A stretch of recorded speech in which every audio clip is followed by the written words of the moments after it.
Et c'est parti. Bonjour Caroline. Salut Tévi, Comment ça va? ça va bien et toi? Ok, bah, ça va très bien, merci. Aujourd'hui, tu es là, tu as accepté de répondre à mes questions et je t'en remercie. Est-ce que tu pourrais te présenter? Oui, rapidement. Donc, je suis Caroline Verdier, je suis coach. Je précise quand même que c'est la pire question du monde. Je pense que J'adore. les gens doivent le savoir. Ils le savent. J'ai mis super longtemps justement à être capable de répondre à cette question. Ça a été très compliqué pendant de nombreuses années. Du coup, aujourd'hui, je peux te dire que je suis coach et j'aide mes clients vraiment à transformer leur vie, mais vraiment dans plusieurs domaines. En général, on vient me voir pour un domaine précis qui peut être le business, la situation financière, ça peut être la confiance en soi. Les gens viennent pour quelque chose de très précis. Et l'avantage de travailler avec moi, c'est que ça bouge sur tous les domaines de vie en même temps. Ah ah, car c'est une magicienne, une C'est ça. chamane. Je n'explique pas trop comment ça marche. Oui. Ce serait compliqué d'expliquer. En tout cas, ça ferait des termes très un peu perchés, on va dire, si j'explique comment ça marche. Par contre, ce dont je suis sûre, c'est que ça fonctionne et ça bouge à chaque fois sur tous les domaines. Euh, Oui. Même quand on n'y travaille pas du tout, ça me fait penser à une cliente où elle est venue pour vraiment le côté business, augmenter ses revenus, etc., etc. Et au bout des 3 mois, elle me dit, j'ai changé mon alimentation complètement. On n'en a jamais parlé. C'est un rapport avec le business finalement. Tout est Ouais, mindset c'est dans ça. le business. Tout est mindset et tout. Bah, de toute façon, tous les domaines de vie sont liés et du coup, Hmm, on se rend compte que les transformations, elles arrivent sur tous les domaines. Donc, exactement. voilà ce que je fais. Ouais, c'est ce qu'elle fait dans son domaine un peu perché, où parfois elle me dit Mercure est en rétrograde et on C'est rigole très fort. Voilà, des termes de hippie un peu comme ça, comme demande Voilà. à l'univers. Demande à l'univers. Mais tu as vu que ça avait marché pour le chien. Pour le chien, attends, je sais Le plus. chien de la SPA où tu as fait une demande à l'univers pour qu'elle trouve des maîtres. C'est vrai, exactement. Ceux qui me suivent sur Instagram le savent certainement. À la SPA Gennevilliers, il y avait une vieille résidente qui s'appelle Anaïs et une chienne de 14 ans qui cherchait une famille d'accueil pendant très longtemps parce qu'elle supportait plus d'être en box et qu'elle n'était pas adoptée. Et j'ai fait une demande sur Instagram et elle a trouvé cette semaine des adoptants. Donc on est très Ouais. content pour Anaïs, la petite Donc, c'est fée. génial. Et tu vois, Mm. ça prouve que les demandes à l'univers, quand on les fait bien, ou même des fois on ne sait pas forcément comment est-ce qu'on les fait bien, mais quand elles sont bien faites, eh ben, ça marche. Exactement. Il faut savoir formuler ses besoins. C'est la règle numéro un dans la vie. Ok. Et du coup, quel type, on en a brièvement parlé avant, mais quel type de problématique est-ce que tu as rencontré dans ta pratique avec les gens que tu as coachés? Alors, j'ai des problématiques, on va dire, diverses. Comme je disais tout à l'heure, les gens ils viennent pour viennent chacun pour quelque chose de précis. Que Ouais. ça peut être business, ça peut être perso, ça peut être de la gestion du temps aussi. On va dire que ce qui revient régulièrement, c'est aussi un sentiment un petit peu d'être en décalage avec le monde et de ne Mm. pas être vraiment à sa place, ou en tout cas d'avoir aussi des fois comment on appelle ça, des problèmes. Enfin, problème, c'est un peu fort, mais des Mm. difficultés d'interaction avec les autres. Ouais. Des fois, c'est caché encore en fait au départ quand ils arrivent, mais c'est souvent quelque chose qu'on travaille ensemble. Donc vraiment, ouais, peut-être ce sentiment de décalage et ce sentiment de vouloir faire autrement, de vouloir faire différemment que que la société ou le cadre nous montre. Et en général, c'est des gens qui ont envie de faire autrement, mais en fait, qui ne savent pas comment, ni quoi, ni où. C'est juste besoin de faire différemment, mais qui ont besoin peut-être de savoir sur quel chemin s'engager pour y aller. Mm. Et c'est une problématique qui est récurrente dans une certaine partie de la population qu'on appelle les surdoués, les, euh, les multipotentiels, les HP, tout ce que tu veux, qui ont cette profonde envie, ce profond besoin de vouloir faire différent parce qu'ils se sentent différents. Mais ouais, carrément, ils savent pas comment et du coup, la plupart du temps, ils partent dans tous les sens et c'est un petit peu fouillis. Ouais. Et du coup, c'est une problématique que tu as rencontrée toi-même? Oui, c'est bizarre bien que mes clients soient zèbres. Très bizarre, oui. Alors ouais, c'est une problématique que j'ai rencontrée moi-même, on va dire quasiment toute ma vie. Déjà, quand j'étais enfant, je voyais bien que j'avais un décalage avec le reste du monde. Quand j'étais au collège, moi, mes récréations, je les passais au CDI, donc au centre de documentation, avec une copine, ma meilleure amie à l'époque, qui est sûrement zèbre. Julie, tu me regardes, je pense que tu es zèbre. Le diagnostic, on appelle ça un diagnostic surprise. Ouais, voilà, c'est ça. Ah oui, au fait, t'es autiste. Voilà.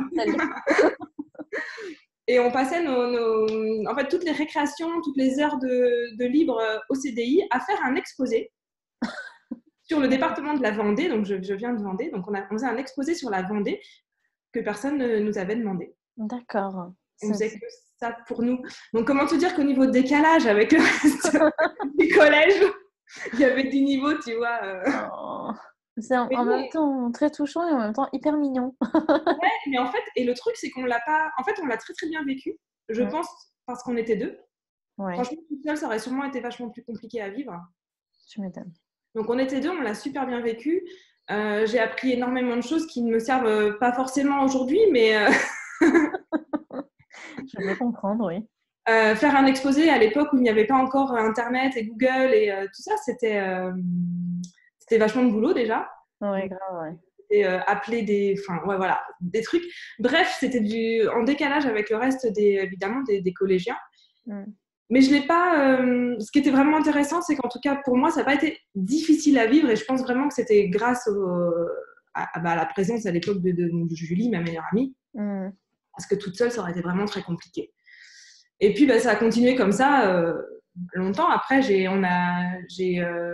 intégré un club au collège. Tu sais, il y a des clubs avec donc ça s'appelle Musée du Sable. Donc il collectionne. C'était une immense collection de sable. Aujourd'hui, c'est un vrai musée au Sable d'Olonne d'ailleurs. Waouh. Ouais.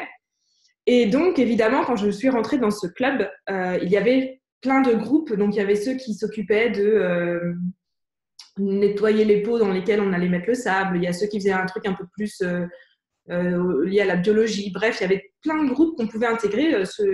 On pouvait intégrer le groupe qu'on voulait. Évidemment, moi, je n'ai pas intégré de groupe. J'en ai créé un nouveau, juste pour moi et Julie.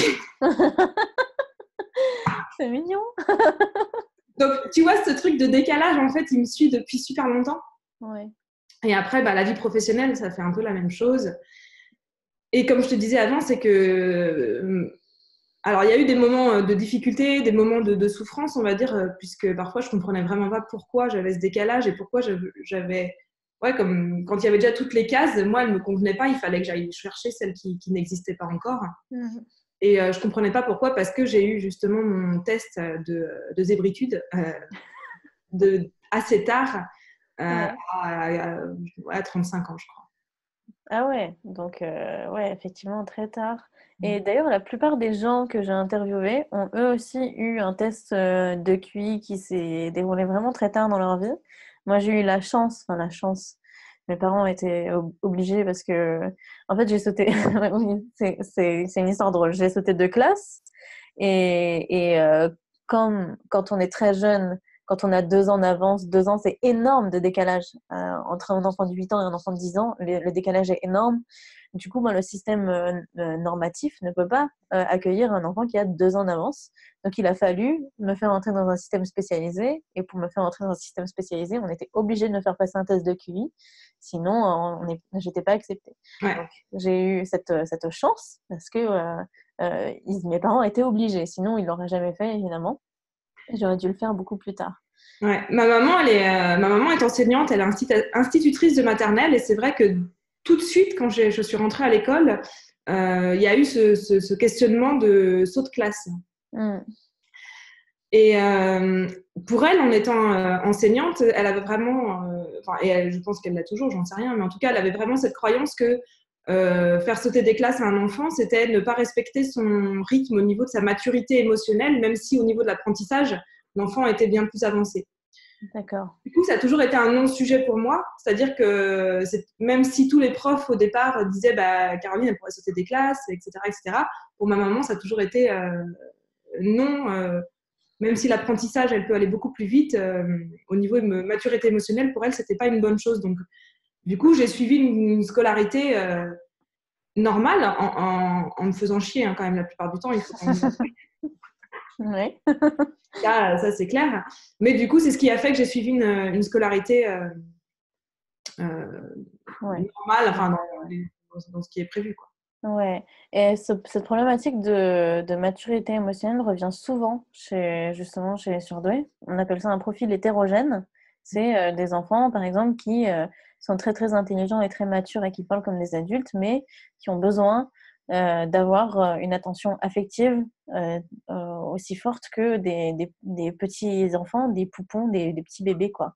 Et c'est un problème qui suit généralement les surdoués jusqu'à l'âge adulte. Est-ce que tu peux nous en parler? Alors, je réfléchis à comment ça puisse caractériser chez moi. Bon, du coup, voilà, donc j'ai pas été forcément mis en face à ça quand j'étais plus jeune, puisque j'ai suivi les années scolaires qui étaient prévues. Mm. Donc, je me suis retrouvée avec des enfants de mon âge et j'avais pas ce décalage.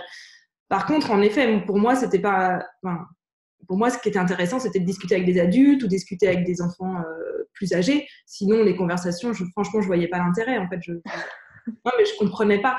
Du coup, là où j'ai eu. Alors, moi, mon plus gros décalage, c'est que la plupart des gens me prenaient pour quelqu'un de très hautain, snob, forcément, puisque moi, je voyais pas l'intérêt de leur conversation. Bref, Mm. ça a duré très longtemps. Ça, c'est un problème récurrent. Ouais. L'arrogance du surdoué. C'est Ah ça. là là. Parce que les gens n'arrivent pas à se rendre compte, surtout les neurotypiques. Eux, ils peuvent visualiser le fait qu'il y ait des gens qui sont plus intelligents qu'eux, ils le voient très bien, mais ils n'arrivent pas comment dire, à comprendre que, enfin, les surdoués, eux, n'arrivent pas à comprendre que c'est pas tout le monde qui est bête. Bah, ouais, pour moi, c'était logique que tout le monde soit comme moi, en fait. Ouais. Et c'est là où ça a été compliqué d'attendre 35 ans pour me comprendre que non, en fait, il y a des différences et c'est normal. C'est OK, quoi. Alors que pour moi, tout le monde. Ouais, j'avais vraiment cette comment dire, croyance profonde que tout le monde était pareil. Mm. Ouais. Du coup, c'est peut-être aussi pour ça que tu n'as pas vécu ce sentiment de solitude comme souvent le ressentent les surdoués.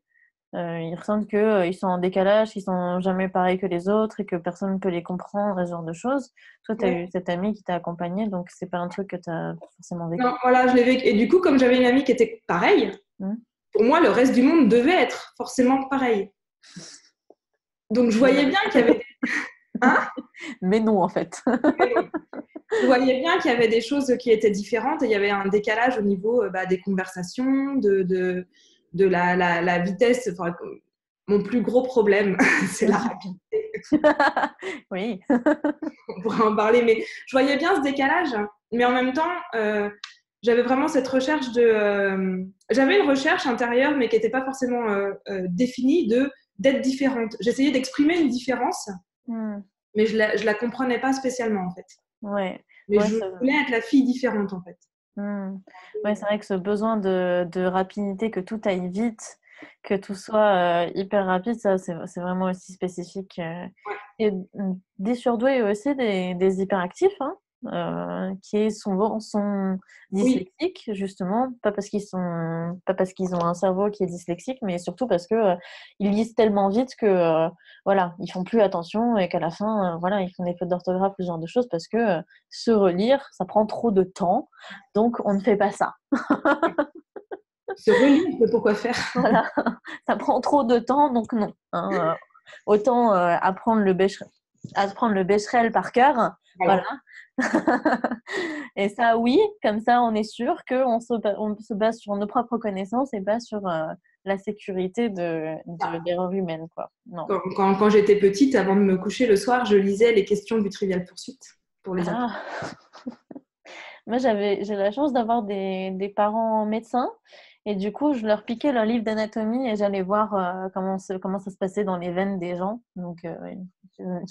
J'étais une enfant singulière, on va dire. Chacun sa culture, chacun ses centres d'intérêt. Hein. Ouais, c'est clair. Ouais. Mais c'est là qu'il faut être vigilant aussi sur le développement de ces enfants quand on voit qu'ils ont des centres d'intérêt un peu atypiques. Ouais. Il faut commencer à se poser des questions sur toutes les problématiques derrière, je trouve, qui sont ces problématiques voilà, émotionnelles, de développement social avec les autres et ce genre de choses. Et bon, c'est quand même important, quoi. Ouais. Et du coup, ce que je disais, c'est que toute mon enfance, adolescence, j'en ai pas vraiment souffert, même si j'avais une espèce de recherche intérieure de vouloir marquer une différence. J'avais pas... voilà, ça allait encore. La vie professionnelle, ça a été un autre... Une autre paire de manches. C'était une autre paire de manches, ouais. Rentrer dans le cadre professionnel, vraiment, là, ça a été beaucoup plus difficile. Le décalage, il s'est fait sentir, j'ai l'impression, encore plus. Il y a eu tout, voilà, vraiment, c'est vraiment à ce moment-là que j'ai commencé à, ouais, je dirais à vraiment souffrir de cette différence, surtout que moi, je la connaissais pas, j'avais toujours pas mis des mots dessus et je savais pas d'où elle venait. En gros, j'ai fait mon test quand j'ai arrêté le salariat. Ouais. Donc, en fait, j'ai fait quasiment 15 ans de salariat sans savoir. Et là, vraiment, ça a été des années compliquées au niveau relationnel. Ouais. Et ce que je disais, c'est qu'en fait, moi, au départ, quand je suis allée faire mon test de QI, j'arrive et j'ai dit à la psy, mais mon plus gros problème, c'est la vitesse. Le monde est lent. C'est pas... Oui, c'est pas toi qui es rapide, c'est le monde qui est lent, bien sûr. C'est ça. Donc, mais moi, je suis arrivée avec ce truc-là. Le monde est lent. Un ordinateur, c'est trop lent. Les gens, quand le feu passe au vert, ils attendent quoi pour démarrer? Enfin, tu sais, des petits trucs comme ça, mais tout était trop lent, quoi. Ouais, je peux comprendre. Ouais. Dans le milieu du coaching, on m'appelle TGV. TGV Ouais, à grande vitesse. Voilà, c'est ça, c'est un peu pareil. Et du coup, si tu me mets dans le milieu salarial, à expliquer à une nouvelle personne ce qu'il faut faire, c'est compliqué. Ouais. Quand quelqu'un veut m'expliquer ce qu'il faut faire, c'est très, très compliqué pour moi. Vraiment, toute cette partie-là, voilà, moi, je suis arrivée dans des multinationales avec des procédures, avec des étapes à suivre, vraiment, des trucs où on te dit juste où cliquer, alors qu'on t'a même pas dit ce que t'allais... Enfin, moi, j'ai besoin de savoir où je vais avant de savoir comment y aller. Et encore, même si tu me dis où je vais, t'as même pas besoin de me dire comment y aller. Et t'arrives avec des procédures, c'est clique ici, et tu sais toujours... Tant que t'as pas lu la procédure, tu sais pas où tu vas. Il faut d'abord la lire en entier. Et voilà, en fait, tous ces trucs-là ont fait que ça a été vraiment compliqué pour moi. Et c'est il y a 6 ans maintenant que j'ai rencontré donc Eloa, qui est ma femme maintenant. Un jour, elle commence à me parler justement de ça, de zèbre, surdouée, puisqu'elle elle a été comme toi, elle a fait son test quand elle était gamine. Donc, elle commence à me parler de ça et tout. Au départ, ouais, non, je sais pas trop. Bref, elle finit par m'acheter un bouquin quand même. Ouais. Je sais plus lequel, hein, sur les surdoués. Ouais. Je lis le bouquin, mais je pense en rien du tout. Donc, je lis très, très vite d'ailleurs. Bizarrement. Je lis le bouquin et je finis le bouquin en lui disant putain, mais la meuf, elle a vécu. Enfin, comment elle sait tout ce que j'ai vécu? Comment c'est possible de décrire aussi précisément ce que je peux ressentir et les situations dans lesquelles j'ai été? Et enfin, voilà, c'était vraiment comment c'est possible de lire ça en fait dans un bouquin d'une fille qui me connaît pas, quoi. Et c'est à partir de là que j'ai commencé à me dire bon, voilà, j'ai commencé à me dire cette idée est vraiment peut-être vraie en fait, c'est peut-être réel. Et que j'ai commencé à m'intéresser à comment fonctionne en fait un surdoué, c'est quoi la différence avec les autres, bref. Voilà, je me suis intéressée à tout ça, j'ai fait des millions de tests sur Internet. Bien sûr. Avant d'aller faire un vrai test, parce que bon, il fallait quand même s'entraîner et être sûr que j'allais pas le louper, tu vois, c'est dur. J'adore. C'est une idée reçue très très courante, comme quoi ceux qui pensent qu'ils sont surdoués ne veulent pas faire le test parce qu'ils ont déjà peur de se dire voilà, j'ai dépensé de l'argent et je vais me rendre compte qu'en fait je suis pas surdouée. Ah ouais. Déjà, enfin, spoiler alert, mais Rater un test, c'est un truc de le grand rêve, quoi. voilà, c'est ça. Mais spoiler alert, les neurotypiques ne se demandent pas s'ils sont surdoués, les gars. Je vous le dis direct. Ils se demandent pas une seule seconde dans leur vie, est-ce que je suis surdouée? Non, c'est pas une question. Ça n'arrive pas, quoi. Voilà. Donc voilà, oui.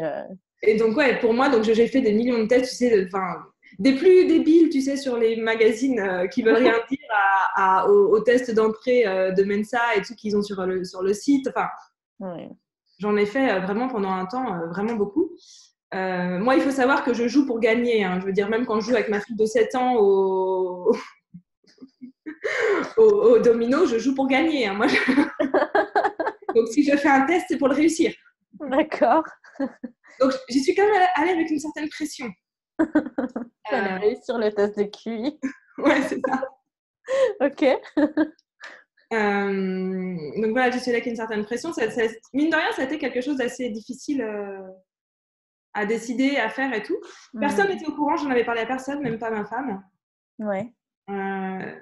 Et je crois vraiment avec ce truc de dire, putain, si je le rate, enfin, tu vois, si je dis à tout le monde que je vais faire le test et que je le rate, c'est le pire truc de ma vie qui peut m'arriver, quoi. Comme si c'était un permis de conduire, en fait. Ouais, c'est ça. Ok. Et je suis allée faire le fameux test. Ah, le Graal. Et du coup, quand tu as eu les résultats, tu t'es sentie comment? Il y a eu un mix, plusieurs choses en même temps. Il y a eu le côté ok, c'est bon, le soulagement d'avoir un vrai diagnostic de quelqu'un qui sait de quoi il parle. Donc ça, c'était chouette de me dire ok, ça maintenant, je peux mettre je sais que c'est vrai et je peux me référer à cette façon-là de fonctionner pour moi. En même temps, il y avait, mais bon, l'échelle, elle va genre 160. Je ne suis pas à 160. Peut-être pas assez bien réussi le test. Non, tu sais, enfin. Alors, petite parenthèse, je connais des gens à 160, mais tu n'as pas envie d'être à 160. Ouais, c'est sûr. Généralement, c'est des autistes Asperger et tout, des gens qui ont des gros problèmes sociaux, donc c'est pas génial. Non, je me doute bien, mais donc, tu vois, j'avais ce truc de dire, enfin, s'il va jusque-là, le test, pourquoi je me suis arrêtée là, quoi. Ok. Donc, voilà.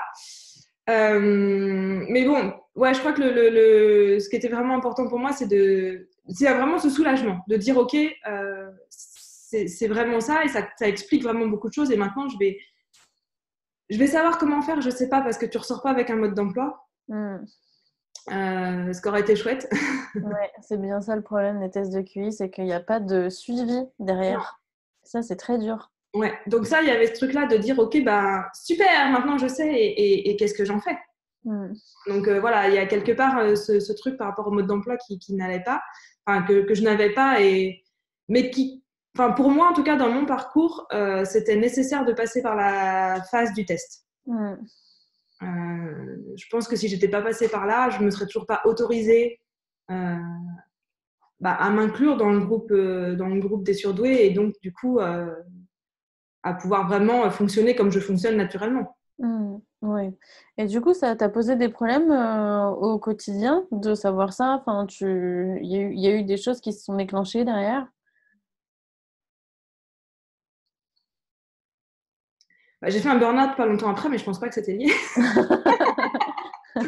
Caroline est comme ces gens qui viennent me voir en hypnose et qui viennent avec un problème, on fait une séance et la séance d'après c'est réglé et ils me disent non mais je pense pas que ça soit l'hypnose. Je pense pas que ça soit ça. Et je leur dis oui.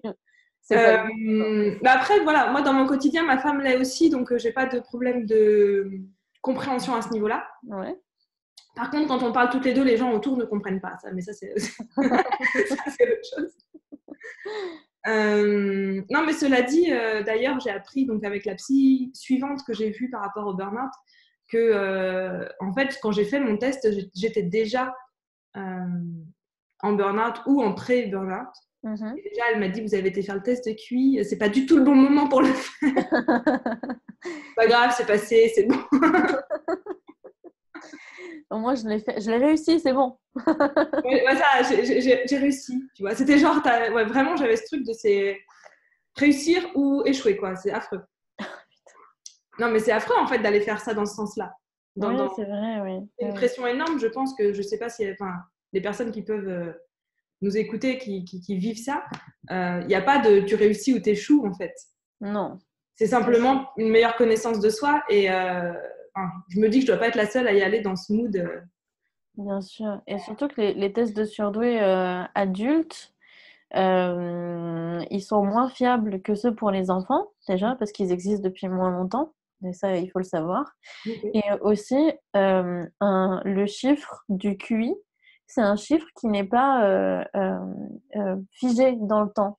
C'est-à-dire qu'on peut gagner ou perdre des points de QI avec le temps. C'est-à-dire Okay. que si je vis, je suis un enfant qui est dans une famille défavorisée et ensuite, je sais pas, je pars ma famille et je vais dans un milieu favorisé, j'ai accès à une éducation, du coup, comme je suis plus littéraire, je vais gagner des points de QI. Et à l'inverse, bah, s'il m'arrive quelque chose de grave comme une dépression ou alors la perte d'un être cher ou ce genre de choses, ou la pauvreté, ce qui peut arriver aussi, Ouais. eh ben, je vais perdre des points de QI. Donc, il y a ça aussi qui est très important, c'est que tout comme le poids, c'est une valeur qui n'est pas figée dans le temps et qui est surtout pas représentative de ce que tu peux faire ou ce genre de choses. C'est un test un instant T. Ah, c'est intéressant, je savais pas, je pensais qu'on gardait en fait bon, j'imagine que tu passes pas de 160 à 80, mais J'espère pas. Enfin, si tu fais un AVC, peut-être. oui, voilà.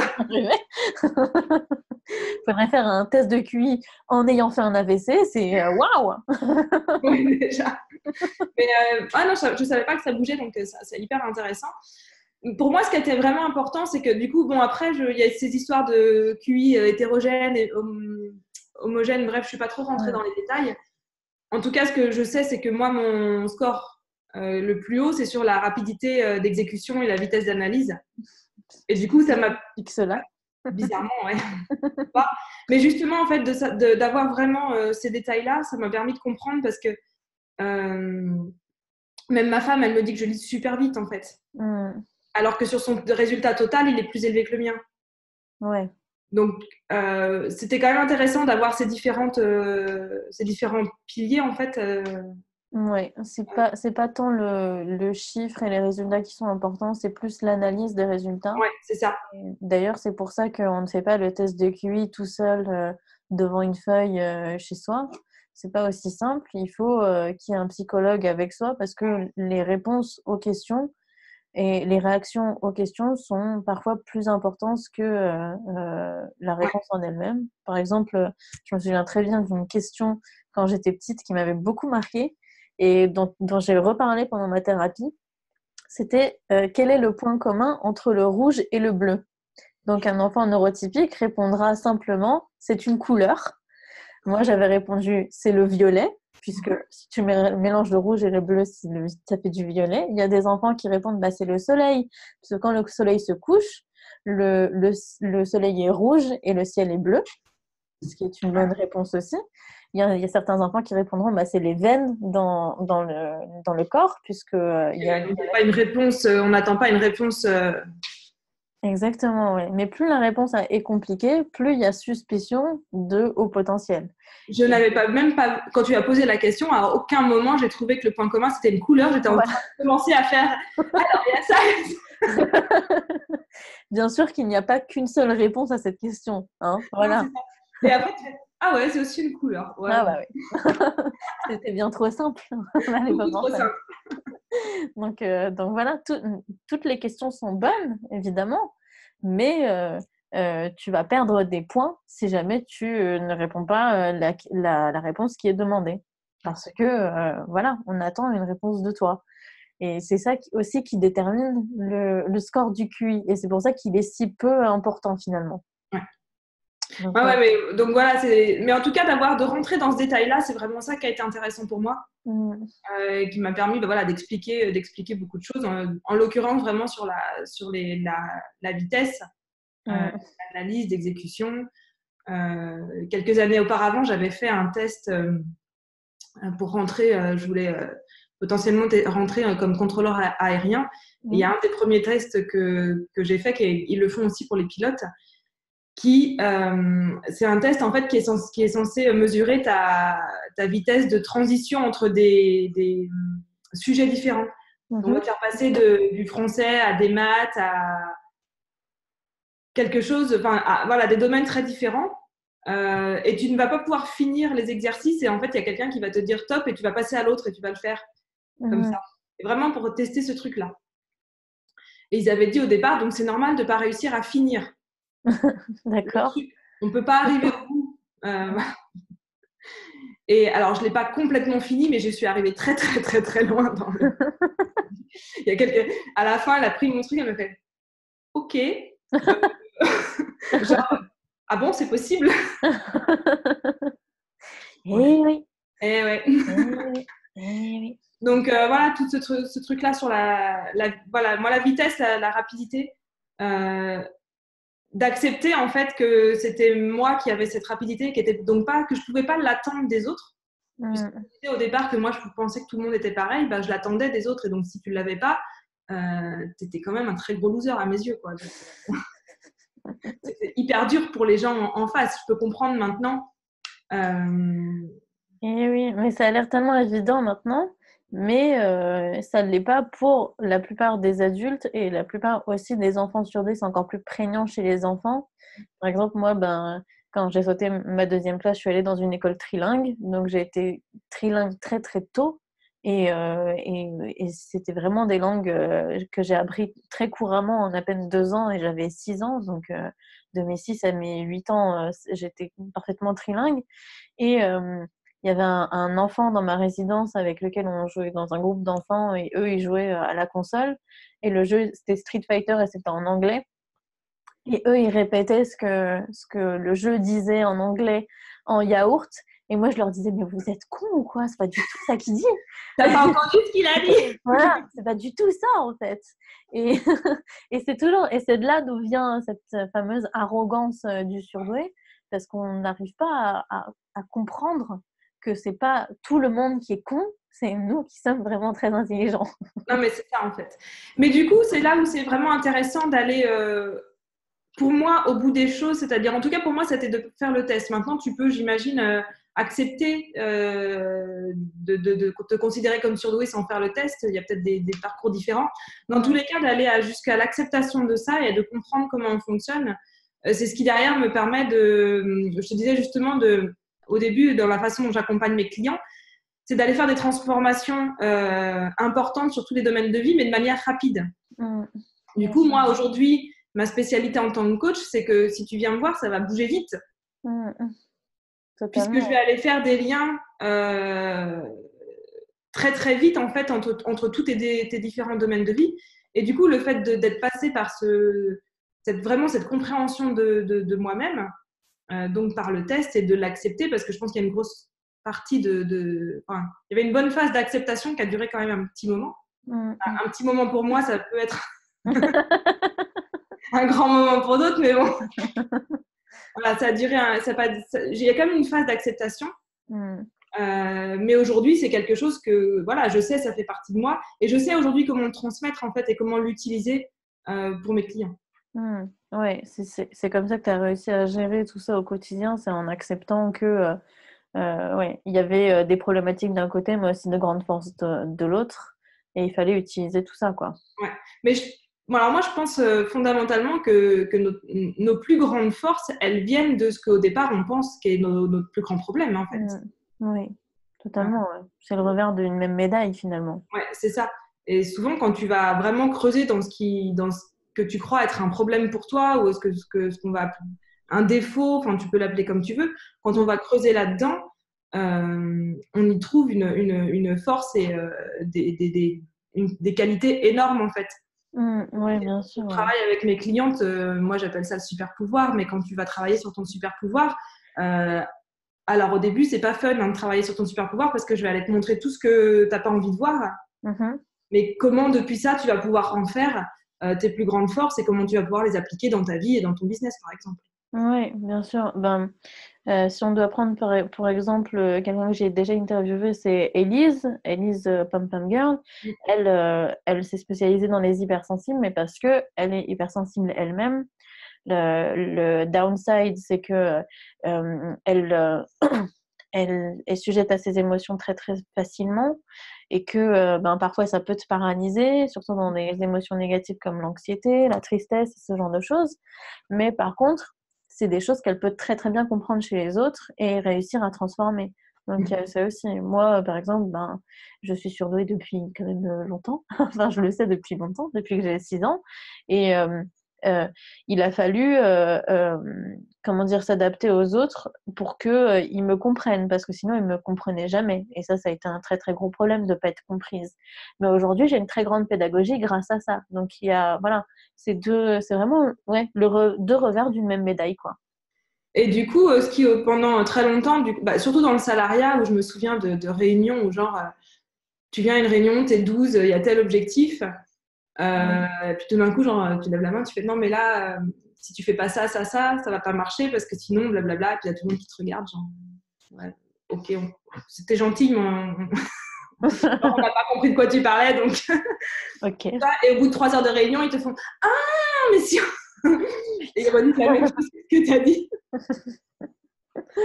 Ah mon Dans le Dieu. meilleur des cas, ça arrivait dans la même réunion.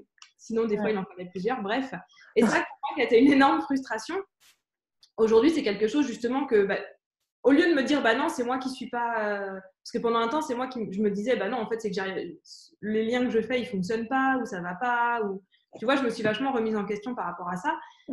Mais une fois que j'ai accepté que non, c'est juste que moi, je faisais les liens, et comme je l'ai fait très vite, parfois, tout le monde ne va pas suivre en fait ce que je vais dire. Pareil, ça, c'est quelque chose que j'utilise énormément dans mes coachings. Et par exemple, c'était quand samedi, j'étais avec quelqu'un en coaching. Et bref, elle arrive avec son problème, c'est je suis au niveau de mon business où je dois choisir avec qui j'avais envie de travailler, qui est-ce que j'ai envie d'aider et tout. Et elle bloque là-dessus depuis plusieurs semaines. On discute. Et au bout d'un moment, en gros, apparaît que quelque chose qui n'a rien à voir, mais vraiment rien à voir, dans sa vie est bloqué. Entre autres, il y a quelques années, elle a écrit un livre pour enfants et elle n'a jamais osé l'envoyer à une maison d'édition.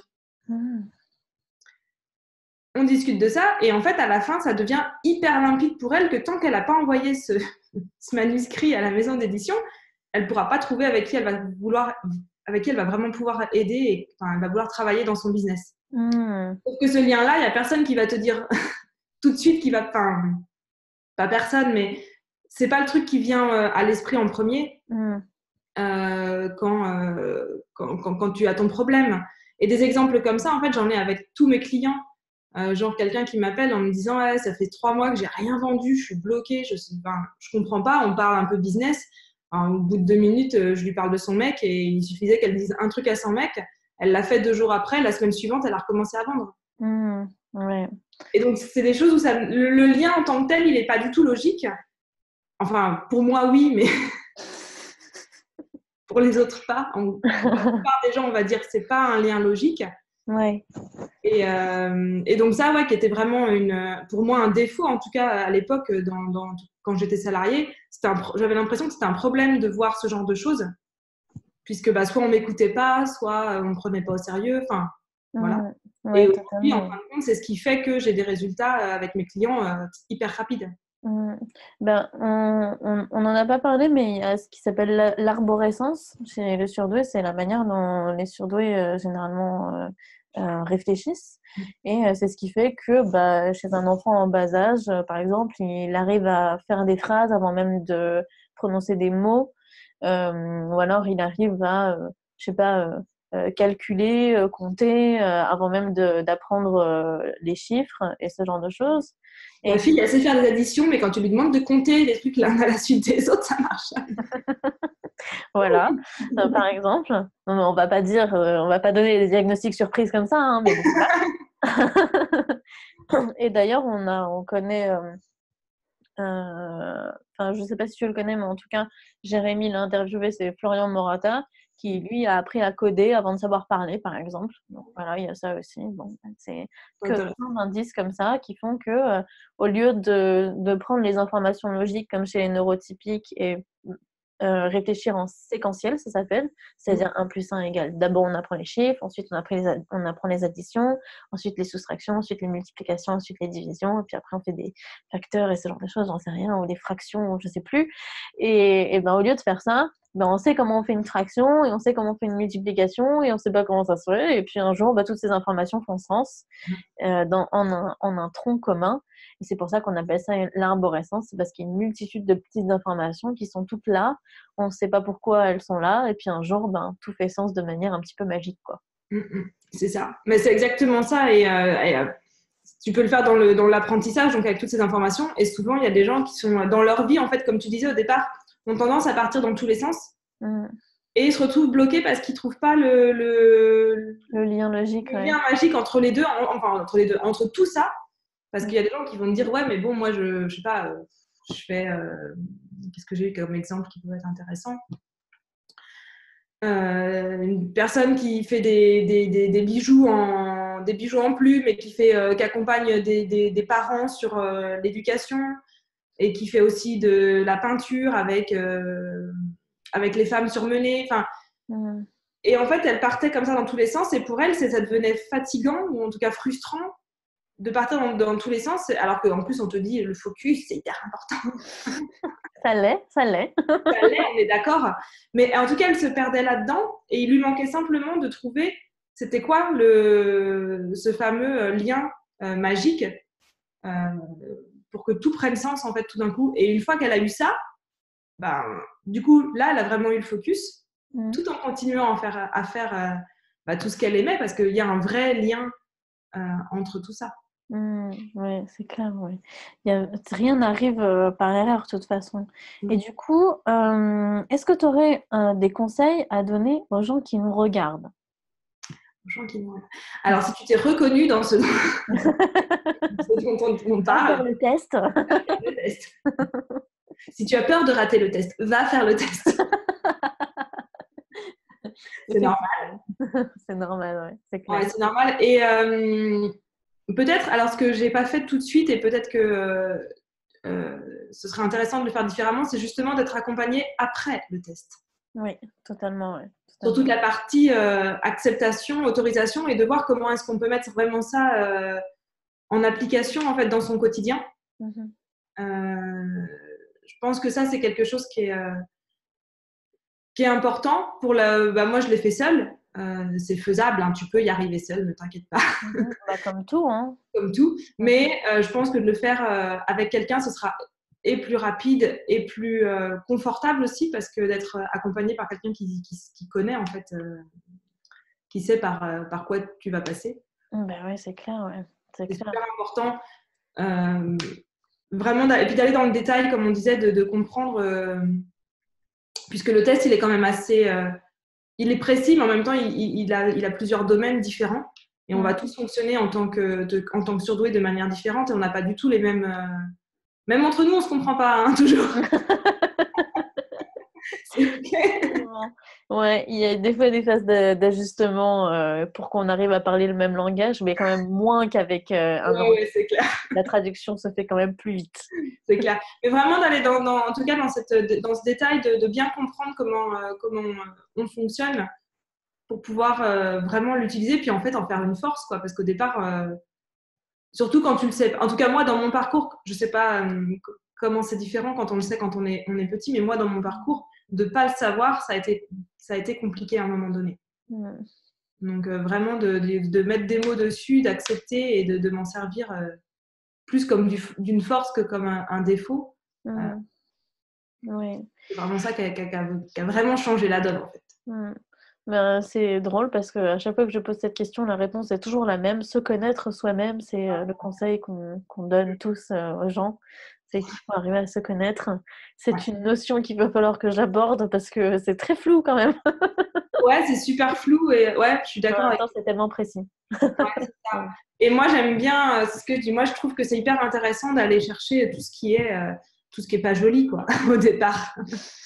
Oui, parce que finalement, voilà, là, ça va être très cliché asiatique qui sort une citation d'asiatique, mais c'est vrai, il y a le lotus, les racines du lotus ne se développent que dans la boue. Donc C'est ça. voilà, il y a ça aussi qu'il faut prendre Ouais, ouais. en compte, c'est que on s'en sort beaucoup mieux quand on admet qu'on a eu des difficultés et on peut complètement s'en sortir en mettant quelque chose dessus et en posant les bases et en les soignant parce que ça s'appelle la résilience, quoi, en gros, Ouais.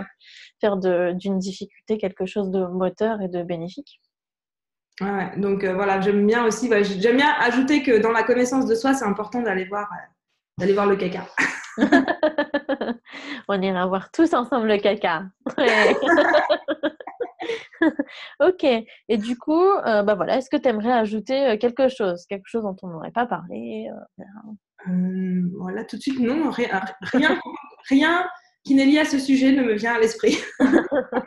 Bah, c'est quelque chose qui vient pas qui a pas de rapport avec ce sujet, tu peux en parler aussi, hein. Parlant de complètement autre chose, non, je rigole. Non, non, je pense on a fait le tour. Ok, bah c'est top alors. Donc du coup, si vous êtes multipotentiel et que vous avez plein de choses dans votre vie qui ont l'air de pas avoir de rapport du tout et que vous êtes bloqué et que vous savez pas comment faire, vous savez qu'il y a une coach spécialisée là-dedans, dans les déblocages magiques. Magique. C'est pas vraiment magique, mais bon, ça fait joli de dire magique C'est quand même. joli, hein. Mais des fois, ça peut avoir l'air, en tout cas pour les personnes extérieures, ça peut avoir Ah, l'air. complètement, ouais. On a l'impression que les changements se font du jour au lendemain, alors que ça fait des années que finalement c'est en dormance et on fait que révéler ce genre de choses. Donc, Ouais, ouais, c'est top. c'est ça. Ok, bah génial. Merci Caroline pour toutes ces informations. Merci d'avoir répondu à mes questions avec autant de franchise et de transparence. Merci. Et puis, bah, je mettrai tous les liens vers tes réseaux sociaux et ton site internet dans la description si jamais les gens veulent te contacter. Voilà, voilà. Merci beaucoup. Merci. Allez, salut!